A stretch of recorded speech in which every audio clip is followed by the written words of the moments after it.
नमस्कार, स्वागत है आप सभी का आपके अपने YouTube चैनल पॉलिटेक्निक कॉलेज 91 में। तो आज का काफी महत्वपूर्ण टॉपिक है भार, बोझ या लोड। इसको एक ही नाम से जाना जाता है। इसको भार भी कहते हैं, बोझ भी कह देते हैं और लोड भी कह देते हैं। तो आज हम लोग जानेंगे कि क्या कहलाता है भार और यह कितने प्रकार का होता है। तो शुरुआत करते हैं सबसे पहले कि कहते हैं कि यदि एक पुल पर कोई गाड़ी खड़ी हुई है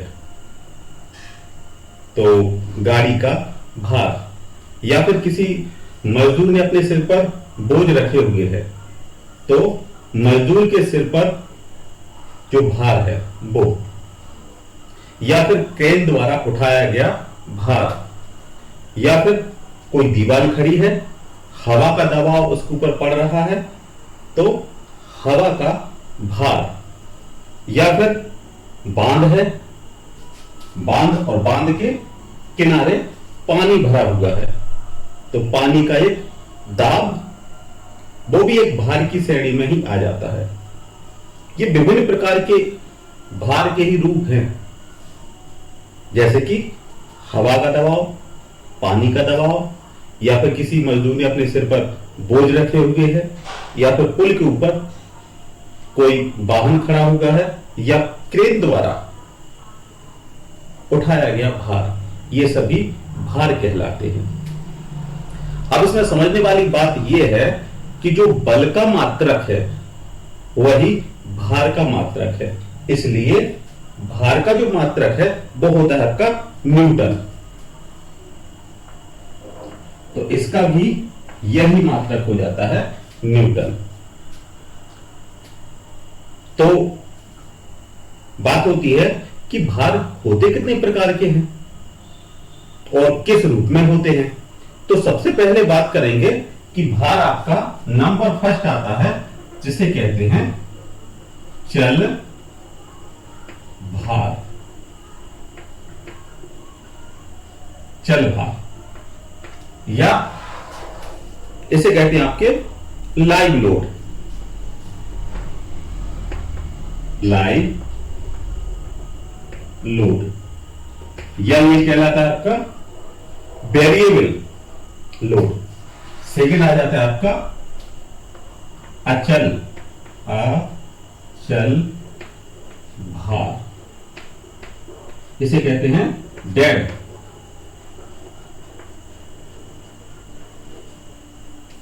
load.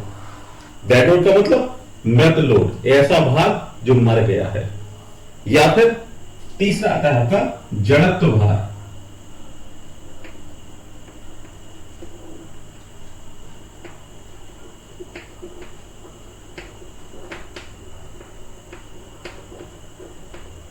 Inertia load.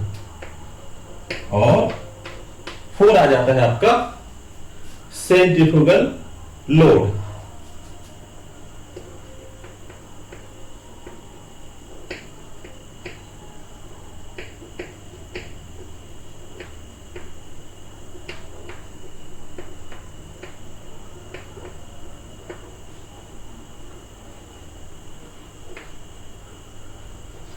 Centrifugal load. इसके बाद आता है आपका पांचवा है, इसे कहते हैं आपके इंपैक्ट लोड, संघट्ट।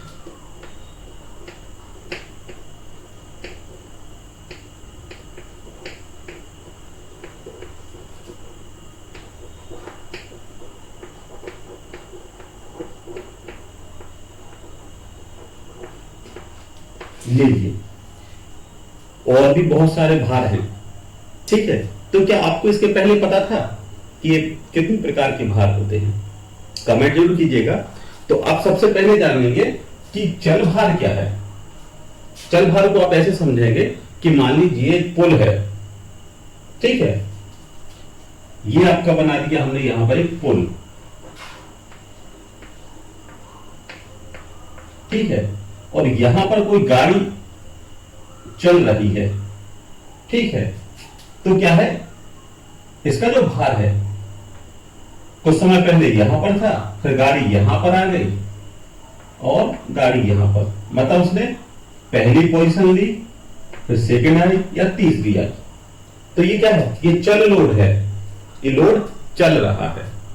या फिर ऐसा कैसे समझ सकते हैं कि कोई छत है, छत पर यदि कोई व्यक्ति है चल रहा है, तो हर जगह उसका क्या है, लोड बदल रही, उसकी लोकेशन जो है वो बदल रही है। तो कहते हैं चल भार, इसको कहते हैं अस्थायी रूप से क्रिया करता है। मतलब ये क्या है, इसका जो वर्क है वो क्या है, अस्थायी है, ठीक है। तथा इसका जो क्रिया बिंदु है वो स्थिर नहीं रहता है। मतलब इसका मान लीजिए यहां पर पहले क्रिया बिंदु यहां पर था, फिर यहां आ गया, फिर यहां आ गया। तो हमेशा चल भार का जो क्रिया बिंदु है वो हमेशा बदलता रहता है। पुल के ऊपर चलती हुई ट्रेन या फ्लाईओवर के ऊपर चलते हुए विभिन्न प्रकार के वाहन, चाहे मोटरसाइकिल हो, चाहे आपका ट्रक हो, ट्रैक्टर हो, कुछ भी हो, मतलब वो अपनी क्या कर रहे हैं, शुरुआत में एक सिरे पर थे, एंड में दूसरे सिरे पे आ गए। मतलब उनका जो क्रिया बिंदु है वो हमेशा बदलता रहता है। तो आप डिफाइन कर सकते हैं कि वे भार जिनका क्रिया बिंदु व मान स्थिर नहीं होता है, मतलब उनका जो क्रिया बिंदु है वो फिक्स नहीं होता है, ऐसे भार हमारे अचल भार कहलाते हैं। ठीक है। जैसे किसी पुल के ऊपर चलती हुई गाड़ी। सेकंड आता है आपका अचल भार। अचल का मतलब जो चल नहीं पा रहे हैं, वो फिक्स हैं। तो आप कह सकते हैं कि ऐसे भार जिनका क्रिया बिंदु फिक्स है, ऐसे भार को हम लोग क्या कहते हैं, अचल भार। जैसे छत की सीलिंग पर लटका हुआ पंखा। अब क्या है, पंखा घूमता तो है लेकिन उसकी पोजीशन चेंज नहीं हो रही, मतलब उसका जो क्रिया बिंदु है वो फिक्स है। तो ऐसे भार को हम लोग क्या कहते हैं, अचल भार। एक जगह फिक्स हो गया, सीलिंग से लगा हुआ पंखा या फिर किसी खंबे से लटका हुआ कोई भार या फिर दो खंभों के बीच में लगा हुआ वायर, ये सभी आपके आ जाते हैं अचल भार के अंतर्गत। अब आता है आपका थर्ड, जड़त्व भार, जिसे कहते हैं इनर्शिया लोड। ये क्या है, ये क्या करता है, अपना संवेग परिवर्तन के कारण, संवेग परिवर्तन के कारण किसी पिंड पर लगने वाला भार जड़त्व कहलाता है। मतलब इसका क्या होगा, जो संवेग है वो परिवर्तित होता है। ऐसे भार को हम लोग जड़त्व भार कहते हैं। जैसे कि इंजन में पिस्टन की पश्चात गति। इंजन है, पिस्टन क्या करेगा, कभी ऊपर जाएगा, कभी नीचे आएगा। तो इसकी क्या है, वेग, संवेग क्या है, परिवर्तित हो रहा है। ठीक है। तो ऐसे भारों को हम लोग कहते हैं जड़त्व भार। अब आइए अपकेंद्रीय भार, इसे कहते हैं सेंट्रीफ्यूगल। अवयवों की घूर्णन गति के कारण अवयव जैसे गतिपाल पहिया, फ्लाईव्हील आदि पर लगने वाले विभिन्न प्रकार के बल अपकेंद्रीय बल कहलाते हैं। मतलब क्या है कि वो एक पहिया है जो अपनी जगह फिक्स है और घूमता जा रहा है, तो उस पहिए पर जो लगता है भार वो आपका अपकेंद्रीय भार कहलाता है। नेक्स्ट आता है इंपैक्ट लोड। इंपैक्ट लोड का मतलब क्या है कि एक भार आपने लगाया और हटा लिया। ठीक है। जैसे आपने क्या किया, पत्थर फोड़ने के लिए हम लोग क्या करते हैं, हथौड़े से प्रहार करते हैं, हथौड़ा मारेंगे और हथौड़े को उठा देंगे। तो ऐसा जो भार है वो कहलाता है संघटन भार या फिर इंपैक्ट लोड। ठीक है।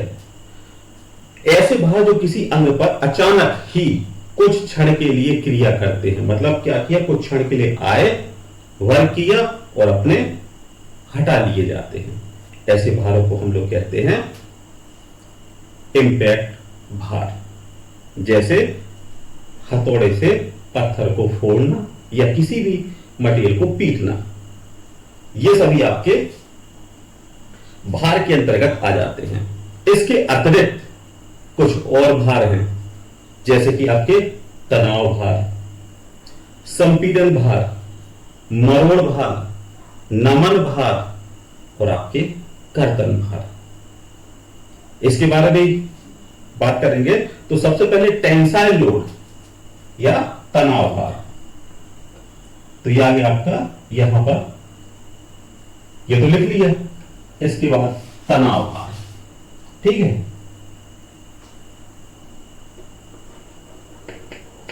तनाव भार,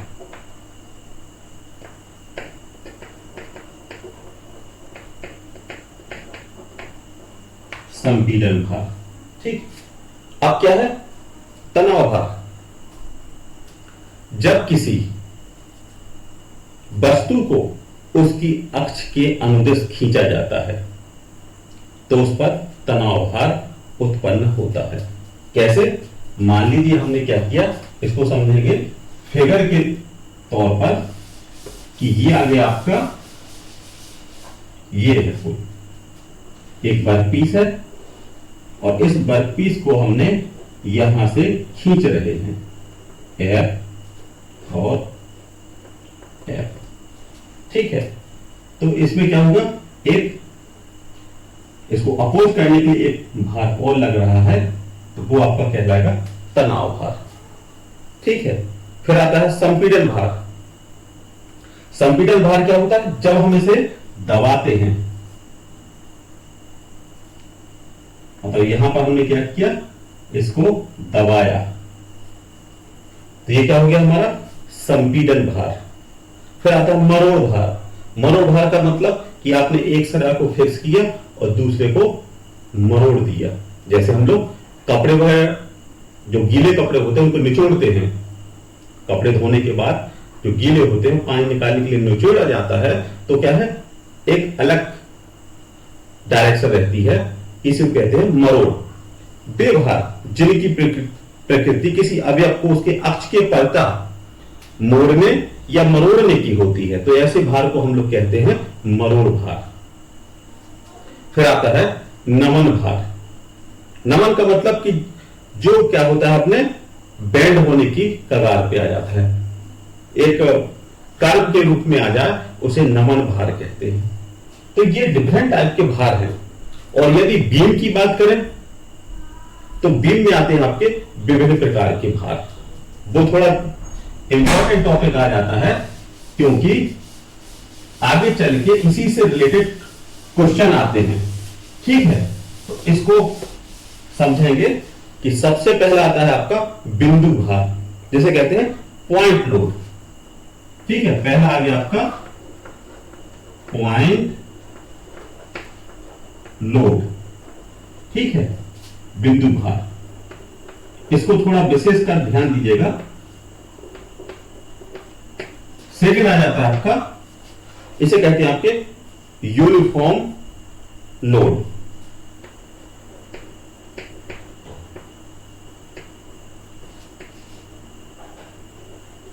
और थर्ड आ जाता है आपका अनयूनिफॉर्म।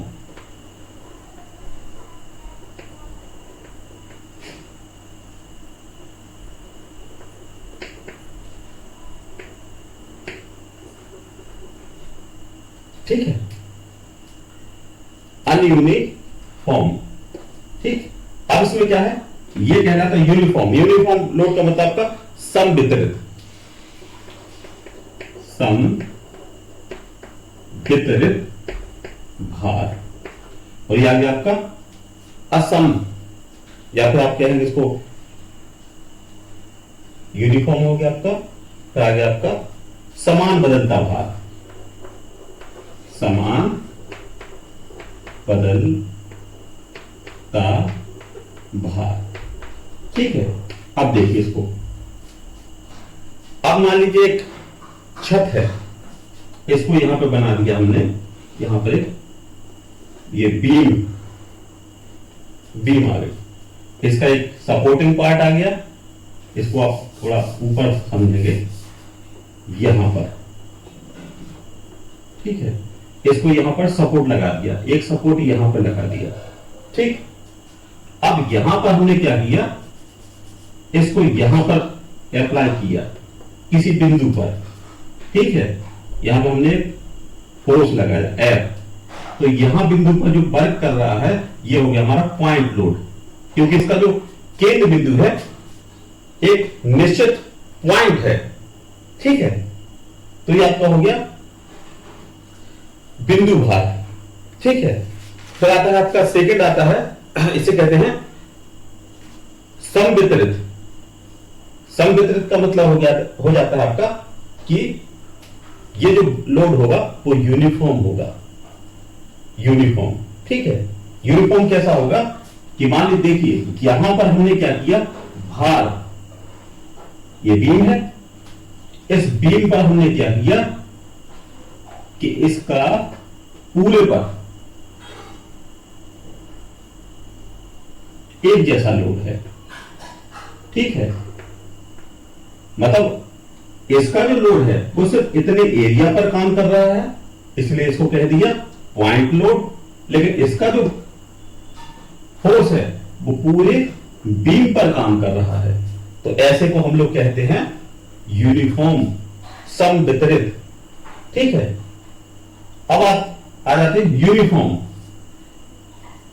समान बदलता हुआ लोड। और इसमें क्या होता है कि यहां पर इसकी जो वैल्यू है वो बदलती रहती है। जैसे ये आ गया आपके यहां पर, ये आ गया ये वाला पोर्शन। ठीक है, यहां पर फोर्स बल कम लग रहा है, यहां पर ज्यादा है, यहां पर उससे ज्यादा, इससे ज्यादा और इससे ज्यादा। मतलब क्या है, ये क्या है, धीरे धीरे बढ़ते हुए क्रम में है। ठीक है, समान बदलता हुआ भार, मतलब ये क्या है, बदलता हुआ भार है, इसलिए इसको कह दिया यूनिफॉर्म लोड। ठीक है, तो ये भी बीम पर लगने वाले विभिन्न प्रकार के भार हैं, पॉइंट लोड, यूनिफॉर्म और अनयूनिफॉर्म लोड। जैसे कि मान लीजिए हम एक जगह पर खड़े हो गए, तो हमारे पूरे शरीर का जो भार है वो सिर्फ पैरों पर लग रहा है, तो वो हो गया हमारा पॉइंट लोड।